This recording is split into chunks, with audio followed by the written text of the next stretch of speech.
여러분 잘 오셨습니다. 오늘도 이 예배를 통해서 저와 여러분이 새 힘을 얻고 또 능력을 얻고 말씀이 잘 깨달아지는 그런 복된 시간이 되기를 주님의 이름으로 축복합니다.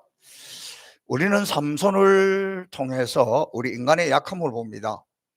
지금까지 삼손이 승승장구하고 온 것은 본인의 능력이 있거나 잘나서가 아니라 그때마다 하나님의 영이 임해서 그렇게 된 것입니다.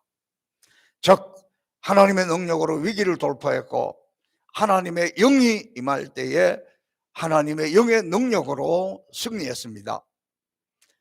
누구보다도 직접 이렇게 하나님의 성령을 체험한 사람인데 어떻게 한순간에 이렇게 몰락할 수 있을까요? 그런데 성경을 자세히 살펴보면 사실은 한순간에 하나님의 심판이 임한 것은 아닙니다. 하나님은 삼손을 향해서 여러 번 참고 또 참고 기회를 주고 또 기회를 주었는데 결국은 그것이 쌓여서 터졌다는 것을 우리는 알 수 있습니다. 저도 여러분도 허물이 없어서 여기까지 온 것이 아닙니다. 지금까지 하나님이 덮어주고 기다려주고 참고 또 참고 인내하고 또 기다리기 때문에 우리가 이렇게 살아갈 수 있다는 것이죠. 삼손은 나시린의 세학과 함께 출생했고 또한 이스라엘 사사로 20년 동안 지냈던 사람입니다. 그러나 그의 젊은 시절은 모범적인 삶을 살았다고 할 수는 없습니다. 오히려 그는 인생 낭비의 아주 대표적인 사람으로서 허랑방탕한 세월로 그의 인생 황금길을 탕진했던 사람입니다. 우리는 삼손의 삶을 반면교사로 삼아 실패의 길을 피해갈 수 있기를 바랍니다. 무엇이 삼손을 실패한 인생으로 전락시킵니까? 우리는 삼손의 실패를 통해 사람을 실패의 길로 인도하는 몇 가지 요인들을 찾아보려고 합니다. 삼손이 실패하게 되었던 그 첫 번째 원인은 부모를 공경할 줄 모르는 것입니다. 바로 이것이 삼손의 인생의 엉망진창으로 만들기 시작한 첫 걸음이었습니다. 사사기 14장 1절과 3절에 보면 삼손이 블레셋 사람들이 있는 딥나에 내려가서 그곳에 있는 한 여인을 보고 홀딱 반합니다. 그러면 집에 돌아와서 부모에게 이렇게 이야기합니다. 그 여인을 데려다가 나와 결혼하게 해주세요. 쪼릅니다. 그때 부모가 이렇게 이야기합니다. 너 나시릴인데 너 하나님의 사람인데 하필이면 왜 그 이방 여인과 하려고 하느냐? 우리 백성들 중에서도 우리 지파 사람들 중에서도 얼마든지 아름다운 여인들이 있는데 왜 그런 짓을 하느냐? 그럴 때 막 땡깡을 부리면서 나는 무조건 저 이방 블레셋 여자와 결혼을 하겠다. 그렇게 해서 결혼을 합니다. 부모로서 펄쩍 뛰면서 극구 만류했지만 자기 고집대로 부모를 거역하고 그 여자와 결혼을 합니다. 비록 14장 4절에 보면 이 일이 여호와께로부터 나왔다 이렇게 설명을 하고 있지만 하나님께서 삼손의 행위를 이방 여인과 결혼하는 것을 인정했다는 뜻은 아닙니다. 결과론적으로 볼 때 삼손이 잘못되면서도 불구하고 하나님께서 당신의 뜻을 이루도록 섭리하였다는 뜻이지 나신으로 태어난 삼손이 이방 여인과 결혼하는 것을 뭐 기뻐하거나 뭐 좋게 허락했다는 그런 뜻은 아닙니다. 왜 부모에게 불순종하는 것이 이처럼 삼손 인생 전반에 결정적인 영향을 미칠까요? 그것은 부모님께 순종하는 것은 곧바로 하나님을 경외하는 것에 대한 신앙과 직결되어 있기 때문에 그렇습니다.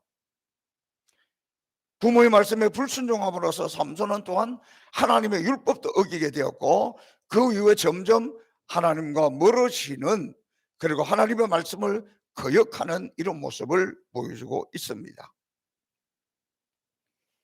부모를 공경하는 것은 사람이 이 세상 인간관계에서 처음 가지게 되는 것이고 마지막까지 지켜야 될 제일 수직적인 관계입니다.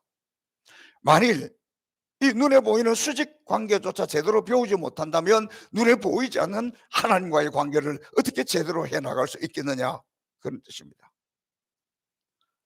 그런 까닭에 레위기 19장 32절 말씀은 너는 센 머리 앞에 일어서고 노인의 얼굴을 공경하여 내 하나님을 경외하라. 나는 여호와니라. 이처럼 어른 앞에 일어서고 부모를 공경할 줄 아는 것이 곧 여호와를 제대로 경외할 줄 아는 사람과 직결된다는 것입니다. 그러므로 다른 모든 인간관계가 동등한 수평관계라 할지라도 사람이 마지막까지 지켜야 할 수직관계는 부모 공경과 또 그것을 통해서 배우게 되는 하나님을 경외하는 것이고 이것을 끝까지 지켜야 될 마귀노선과 같은 것입니다. 여러 가지 핑계가 있겠지만 부모를 공경할 줄 모르는 사람이 어떻게 하나님을 잘 섬길 수 있겠습니까? 인생의 출발점부터 흔들리게 되고 실패의 길로 빠져들기 쉽다. 그래서 우리는 이 삼손이 부모를 공경하지 않고 부모를 거역하는 것으로부터 실패의 나락으로 떨어지게 되었다는 것을 배울 수 있습니다. 두 번째, 삼손의 인생의 실패로 되었던 요인은 시시때때로 하나님의 영을 받았음에도 불구하고 육체를 따라 사는 사람, 정욕을 따라 사는 사람입니다. 사사기 14장에 보면 정욕이 이끄는 대로 노는 것을 좋아했던 삼손의 성격을 잘 보여주고 있습니다. 삼손은 부모가 받았음에도 불구하고 이 딥나 여인과 결국 결혼식을 합니다.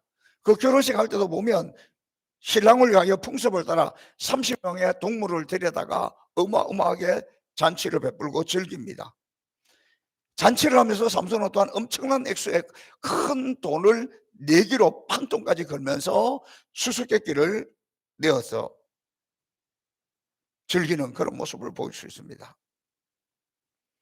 삼손은 그처럼 블레셋 사람들과 어울려 술을 마시면서 제멋대로 노는 파티에 이미 익숙해져 있고 또 그것을 계기로 첫 여인이었던 딥나와의 관계는 허지부지 끝나고 맙니다.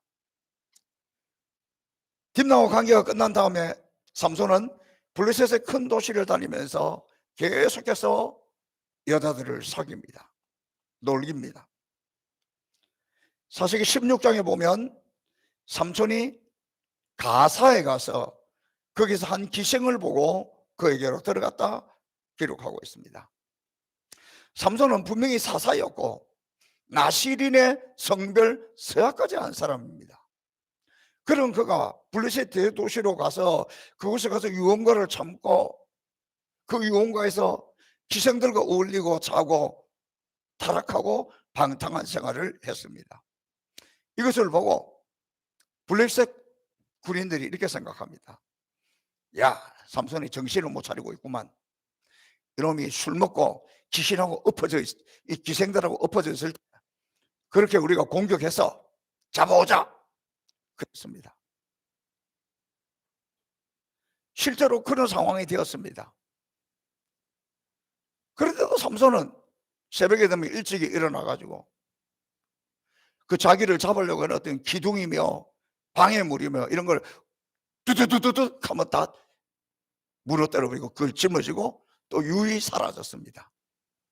그것을 보고 블레셋 사람들은 저 삼손은 우리가 어떻게 할 수 없는 괴력을 가졌구나 그러면서 포기하게 됩니다.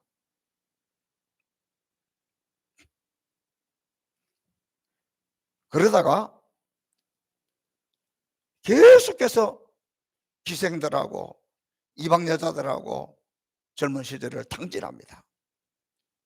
그러다 결국 그 유명한 드릴라를 사랑하는 사건이 결정타를 날립니다. 블레셋 사람 이 방백들 이들이 드릴라에게 은밀한 제안을 합니다. 삼손을 깨워서 삼손의 힘의 근원이 어디에서 나오는지, 우리가 어떻게 해야 삼손을 결박할 수 있는지를 알아주면 우리가 각각, 그러니까 그 방백들이 각각 나도 은천 100개, 너도 은천 100개, 너도 은천 100개씩을 주겠다, 그렇게 이야기합니다. 드릴라가 삼손에게 애정을 표현한 것은 결국은 때문이었다는 것을 압니다. 그러나 삼손은 돈 때문에 자기에게 접근한 여인을 알지 못하고 그것이 사랑인 줄 알고 육체적 욕망을 가진 그는 드릴라의 집요한 요구 앞에 나중에는 마음이 번뇌하여 죽을 지경이 되어서 그만 실토하고 마는 것이, 그래서 비참한 인생으로 끝나는 것이 오늘 이 본문의 내용입니다.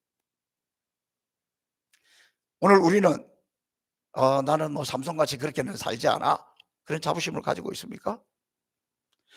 하나님이 나에게 주신 재물을, 하나님이 나에게 주신 건강을, 하나님이 나에게 주신 내 인생을 이렇게 허랑방탕하게 하고 있지 않은지 우리는 우리 스스로를 살펴볼 수 있기를 바랍니다. 삼손이 실패하는 세 번째 요인은 하나님의 은혜의 줄에서 벗어나는 겁니다. 은혜의 줄에서 벗어나면 죽는다. 시작. 은혜의 줄. 삼손이 그랬습니다. 나시니로 거룩한 수약을 하고 성장했던 삼손은 날이 지남에 따라 그 수약을 통해서 묶여있는 하나님의 줄에서 하나씩 빠져나가기 시작했습니다. 그는 일찍 나시린의 수약을 깨뜨리는데 14장에 보면 그런 것이 있습니다. 삼손이 길을 가다가 포도원가에서 맨손으로 사자를 때려잡잖아요.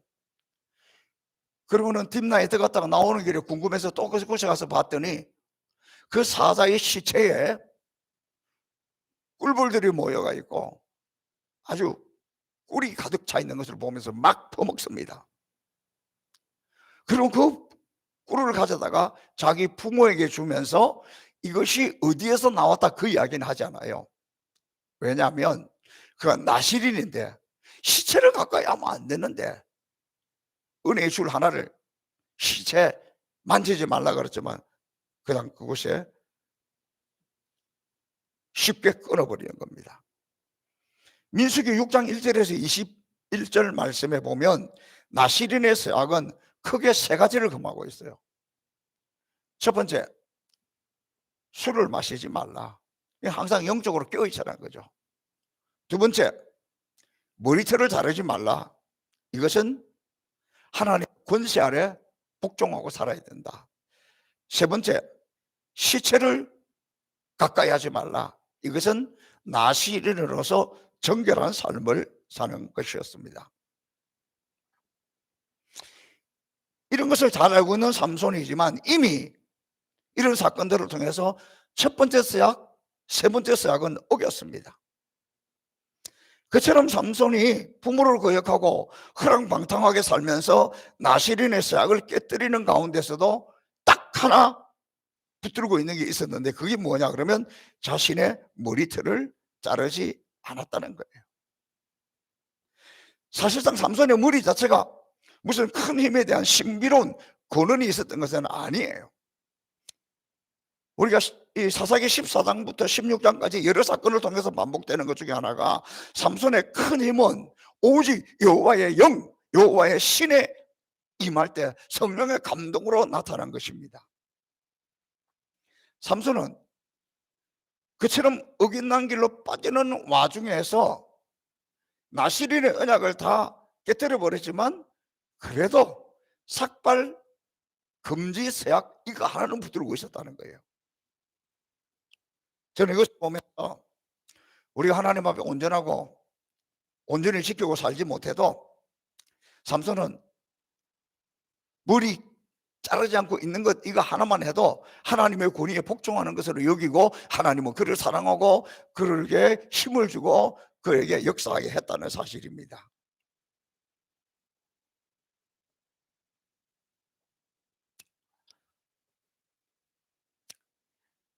그러나 삼손이 마지막 이 은혜의 줄마저 끊어버리는 최후의 순간이 다가왔습니다.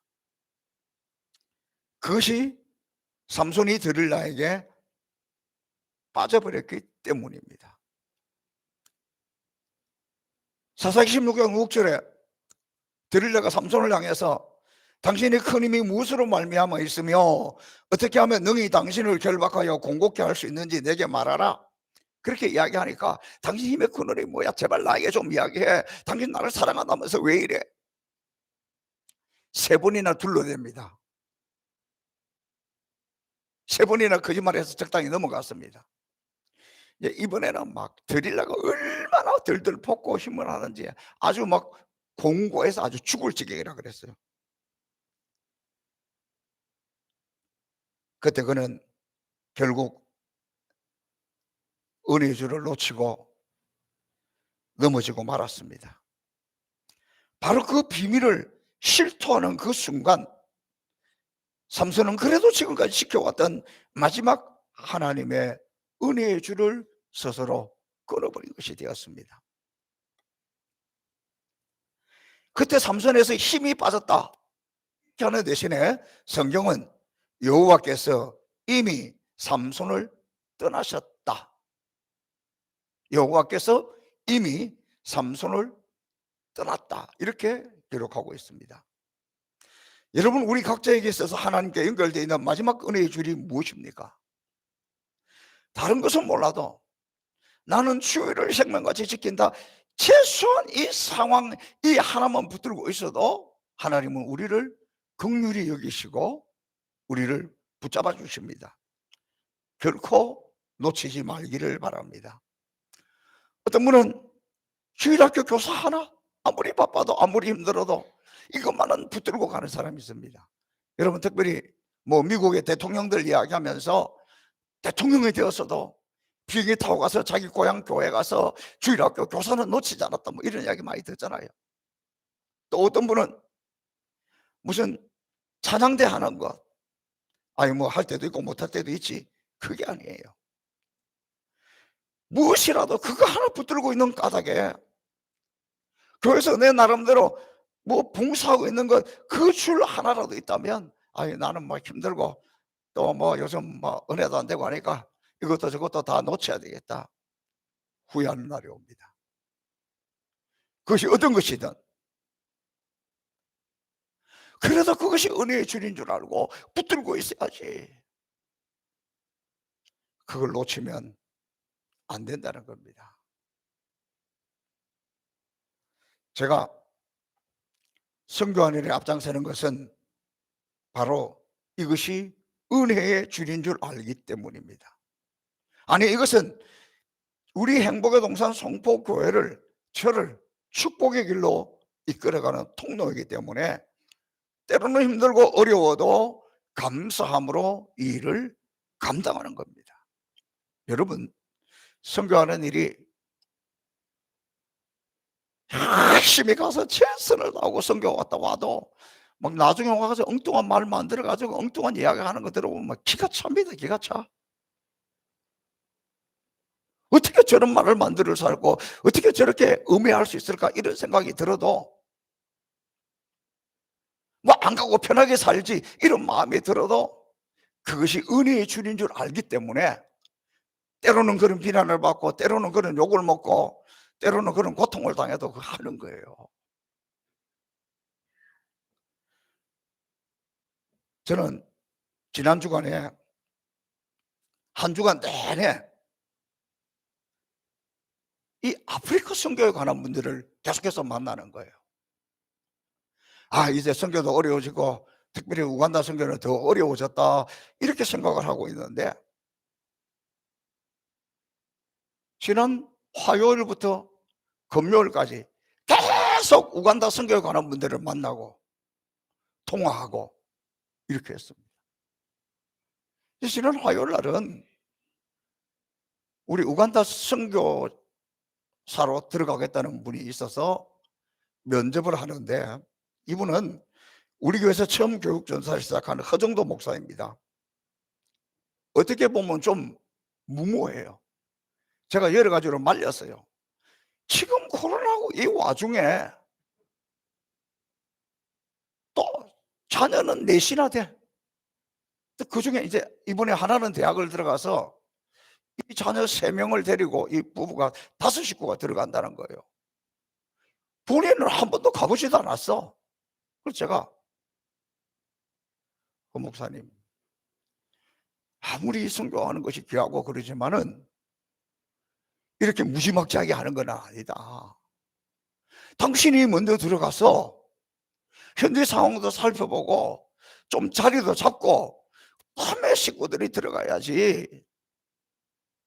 그런데 무조건 들어갑니다. 제가 그걸 보고 깨닫는 것이 있어요. 하나님이 하시는 일을 사람이 막을 수는 없구나. 저처럼 선교지를 열심히 다니고 선교하는 사람조차도 그렇게 조금 더 천천히 조금 여유 있게 그렇게 하라고 하는데도 하나님의 영이 끌어가니까 그냥 들어간다니까요. 그래서 아하, 하나님이 하시는 일을 누가 맡겠는가.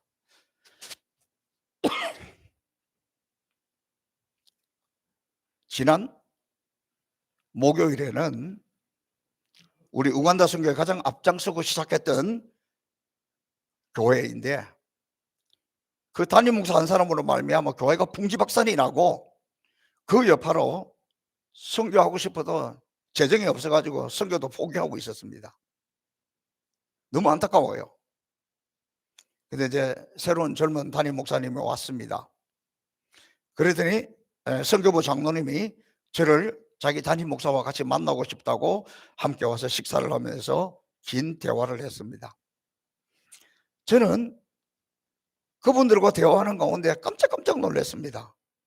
대화하는 중에 나도 모르게 오 놀라운 주, 오 놀라운 주, 이게 저절로 나와요. 새로운 젊은 목사가 본인의 입으로 선교에 관해서 이야기하다가 제가 쭉 설명을 하니까 자기는 저하고 똑같다는 거예요. 생각이. 야, 여러분은 뭐 놀라지 않는데 저는 너무 놀랐습니다. 그 담임 목사님을 모시고 왔던 그 장로님은 그 교회 당에 석이고 해외 선교부 부장이기 때문에 뭐 선교 제대로 하려면 송포교회 하는 거 배워야 된다, 성목사님 만나서 배워야 된다 그러지만 이 젊은 목사가 와서 하는 이야기가 저를 깜짝깜짝 놀라게 했습니다. 그 교회가 우간다뿐만 아니라 캄보디아에도 선교를 하고 있는데 캄보디아 선교에도 1년에 예산이 6천만 원에서 7천만 원이 들어간다는 거예요. 근데 지금 하는 거 가만히 보니까 이렇게 해서는 안 되겠다는 거예요. 그래서 5월 달이나 6월 달에 어찌하든지 이 캄보디아의 담임 목사하고 장로님 2명이 3명이 가기로 했는데 꼭 제가 같이 가야 된다는 거예요. 제가 꼭 같이 가서 캄보디아 선교를 어떻게 해야 될 것인지 방향을 정해주고 좀 안내를 해줘야지 이 캄보디아 선교도 자기 교회 하나만 가지고는 안 되겠다 그러면서 이 캄보디아에 있는 선교지 전체를 재산을 우리 캐만으로 다 넣을 테니 캐만에서 좀 관리를 해달라는 거예요. 너무 놀라운 일이죠. 그리고 우간다 선교도 그 교회가 처음 시작했던 초심을 가지고 제대로 열심히 하겠습니다. 저는 너무 놀랐습니다. 그리고는 그 젊은 목사님이 하시는 말씀이 선교가 교회의 본질적인 사명인데 뭐 선교를 적당히 하면서 교회가 뭘 할 수 있겠느냐. 그러고 보면 저하고 생각이 똑같지 않습니까? 선교가 교회의 본질인데 선교를 뭐 적당히 이름 거르는 거 적당히 하면서 무슨 뭘 할 수 있겠냐고. 저는 천군만마 선교의 동력자를 얻은 것 같아서 감사했습니다. 저는 지금 이 코로나 때문에 비행기 티켓을 취소하지 않았더라면 오늘 우간다에서 지금 주일을 보내고 있어야 돼요. 근데 그걸 지금 취소해서 못 갔잖아요. 그러니까 우간다에 가지 못해도 우간다 선교회 관해서 한 주간 내내 사람들을 만나고 그것을 새롭게 세워나가고 이런 모습을 보면서 너무 놀랍기도 하고 막 기쁨의 웃음이 가득 차게 되었습니다. 그것뿐만이 아닙니다. 우리 지금 현재 개만 선교에서 가장 선교비를 많이 내는 그 교회 장로님이 저를 꼭 만나고 싶다는 거예요. 네, 그렇게 하시지요. 그래서 와서 하는 이야기가, 그 교회가 지금 선교비 이렇게 많이 내고 있고 그러고 있는데 뭐 개만 자체도 어려움이 좀 생겼고 코로나고 이래가지고 거기가 뭐가 어떻게 진행되는지 궁금하다. 그래서 제가 쭉 설명을 해줬습니다. 여러 가지 많은 문제가 있었는데 결론적으로 이야기하자면 하나님께서 그 모든 것을 선하게 만들어 주셔서 제대로 선교할 수 있도록 그렇게 되어가고 있는 거예요. 그분 만나서 제가 그렇게 이야기를 했는데 금요일 날은 그 교회 담임 목사님이 저에게 전화가 왔습니다. 지금 자기 교회는 우간다 학교 건축을 위해서 1억 몇천만 원을 모아놨는데 서 목사님 농담 삼아 하는 이야기로 뭡니까? 이게 뭡니까? 우리는 지금 1억 몇천만 원 돈도 모아놓고 있는데 개만이 이렇게 문제가 있어가지고 아무것도 못하고 있으니까 웃으면서 이게 뭡니까? 뭡니까? 지금도 모으고 있는데 빨리 하라는 거예요. 야, 여러분 너무너무 놀라운 거예요.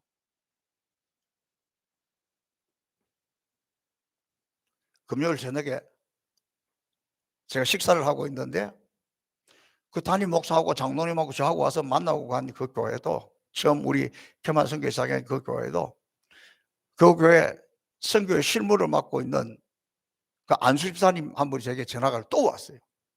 목사님,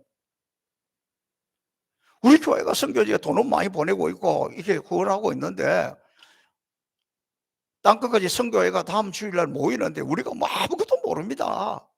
그럼 설명을 해 주십시오. 좀 자료도 보내주십시오. 그래서 제가 같이 밥 먹는 사람에게 좀 미안하지만 전화로 계속 설명을 해줬어요. 그리고 자료도 잘 정리해서 이제 보내줄 거예요. 저는 지난 한 주간을 지나면서 너무 깜짝 놀랐습니다. 작년 연말부터 우리 교회가 아프리카 선교를 위해서 선교사님들을 위해서 격려하고 우물을 파고 교회를 건축하라고 돈을 이렇게 보내드렸더니 하나님 사방에서 저한테 연락이 오는 거예요. 사람의 생각으로는 코로나도 그렇고 지금 이 상황이 이렇게 돼가지고 한국 교회가 이런 어려움을 당해가지고 이제 저 아프리카까지 가서 선교하는 건 좀 어렵지 않겠는가 이런 생각을 했는데 그게 아니라 하나님은 이렇게 많은 동역자들을 함께 할 사람을 준비해 놓고 있다는 거예요. 준비해 놓고. 저는 너무 놀랐습니다. 그러니 저에게 있어서, 우리 행복영상 송포교회에 있어서 우리가 선교하는 이것이 은혜의 줄이 아닙니까? 이 은혜의 줄을 끊으려고 하는 사람이 교회 안에 지금도 있습니다. 흔들리면 안 돼요. 마귀는 교모하게 흔들고 끊으려고 하고 있어요. 여러분, 우리가 각자 신앙을 유지하는데 나름대로 여러분이 끈을 붙들고 있는 것 있을 거예요. 어떤 분은 새벽기도, 다른 거 잘 못하지만 그래도 새벽기도 나와가지고 기도하고 있는 것. 여러분, 새벽기도하는 거 너무너무 힘들어요. 그런데 요새 우리 교회 새벽기도가 부흥했어요. 새벽기도가 많이 나와요. 저는 너무 감사하게 생각해요. 여러분이 교사였습니까? 여러분이 찬양대였습니까? 아니면 여러분이 어느 부서에서 무엇에서 여러분 나름대로 그래도 붙들고 있는 것 그거 하나, 그것이 그 마지막 줄이 은혜의 줄인 줄 누가 알겠습니까? 축복의 줄인 줄 누가 알겠습니까? 지금 내가 섬기고 있는 것, 내가 봉사하고 있는 것 소중하게 여기십시오.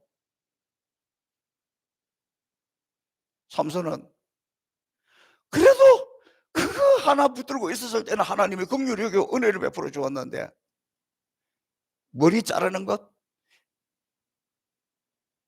세계 중에서 그것마저도 잘라버리고 말았을 때 그 인생은 비참해서 다시는 벗어날 수 없는 길로 걸어갔다는 것을 생각하면서 오늘 이 사사기를 통해서 우리에게 주는 교훈은, 저도 여러분도 어쩌면 지금 신앙생활하기가 어렵고 교회 생활하기가 어려운 때이지만, 그래도 어쨌든 내가 이 자리 하나라도 지켜야 되겠다는 이 은혜의 줄, 이것만은 놓치지 않아야 되겠다는 것, 이것을 붙들고 있으면 다시 하나님은 우리가 부족해도 연약해도 힘을 주시고 일어서게 할 줄로 믿습니다.